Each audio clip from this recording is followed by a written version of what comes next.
Yeah, I think it's basically control the controllables. You know, I think there's a lot of things that a lot of attention was put on some of the refereeing decisions, but there's also a lot of things that we need to get better at. And one of those is attacking transition, where we had a team that repressed really well. We took too long on the ball, and we didn't give ourselves enough options once we won the ball to be able to break that press. So that really has been a focus of ours this week.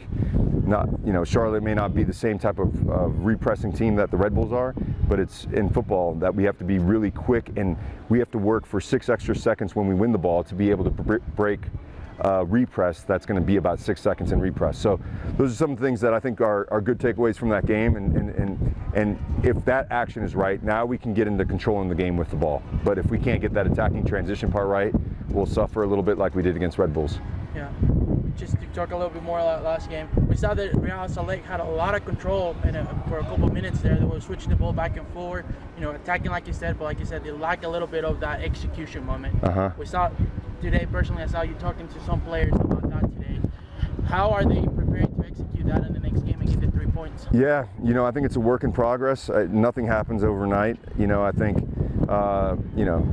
Charlotte is a really well-organized defensive team. They give you very little spaces. In order for us to score goals against these guys, we need collective team play to get to the box, and then we need someone to make a play, because all the goals that they've conceded are all kinds of different goals, and they haven't, they're like I said, they're really good defensively as a unit. So we need someone to make a play in an important moment, and it could be in the run of play, it could be set piece, or it could be a second phase action. But whilst we keep working on the way we want to attack, at the end of the day, the first goal we scored together, the only goal we scored against Red Bull, I thought was a good collective team goal. Now, these guys won't necessarily give us those same opportunities. I don't think they'll press us high up the field. They're going to sit back a little bit deeper, and so we got to break down 11 players. And so that, at the end of the day, when the spaces are that condensed, you need a player or two to make a play to break down that defense. And who kind of falls into that role of creating those game plays now with Diego being available for the game? Yeah, it's going to come down to guys like Diogo, Luan, and Victor, if Victor gets his paperwork, and Gozo on the front line, and then it really Pablo Ruiz in the midfield line, because again, teams that sit in a low block, there's oftentimes space at the top of the box to make plays. So I think those front 4 players along with Pablo should be in positions to be able to make plays in this game. I wanted to talk to you about some unspoken hero. I think that Real Salt Lake has kind of missing is Jay Glad. He's been fantastic on the back. You have to rotate a lot of people in the back, but he kind of has been the pivotal guy there. Yeah.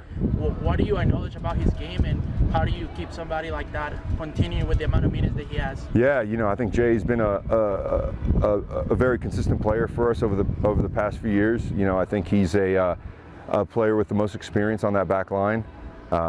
His voice is really important to our team, and the way he communicates with his other teammates in front of him and to the left and right. And a guy that was an all-star last year. I think he's got a great belief about himself, and the team has great belief in what Jay Glad does. And I think when you put all that together, it unfolds in a way that Jay Glad is a really important defender for us, leader for us, and experience for us.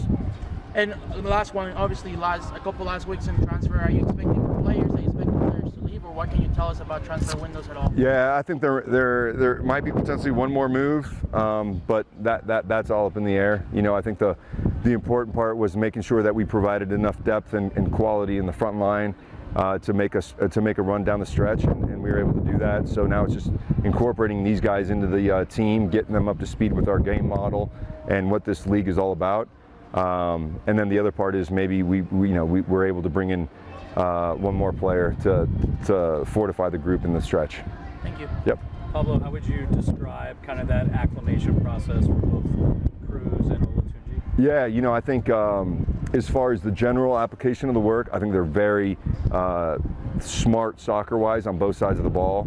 I think now it's just the details and the permutations of our setup, given the way we like to play, and I think that's going to take a little bit of time. But I still think that they can be successful, given their fundamental knowledge of the game and understanding space, right? And both players are good at exploiting space behind back lines, and both players are good in hold-up. So I think you know, it'll take some time to really clean it up, but I think in the short term, I think they'll be okay. Looking kind of big picture at the playoff race after Charlotte, 5 of the next 7 at home. I know you had talked a couple months ago about maximizing home points. You guys have done that in June and July. So is that still the goal going forward? Yeah, you know, I think it's just you know, after this road game, it's really going back to that and making sure we take care of home. The guys have been great, the fans have been great, and together we've been able to you know, climb up the leaderboard again.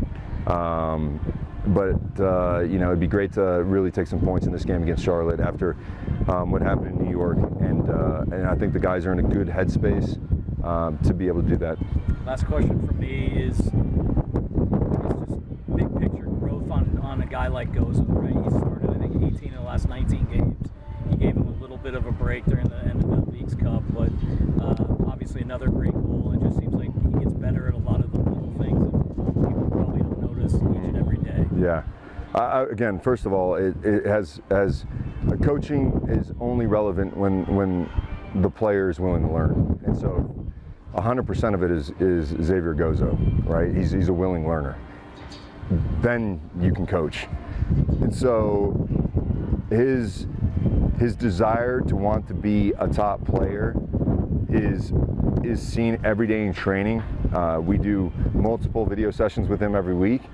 But more importantly, in the short term, whilst it hasn't been as clean as maybe he would like in front of goal, what he brings to our team from an industry perspective, from a desire perspective, from a physical output perspective, I don't know if there's another player in the league that tops it, right? And that part is really important for young players, because whilst you're honing your craft and getting better at what you ideally see yourself being, is how are you helping the team in real time.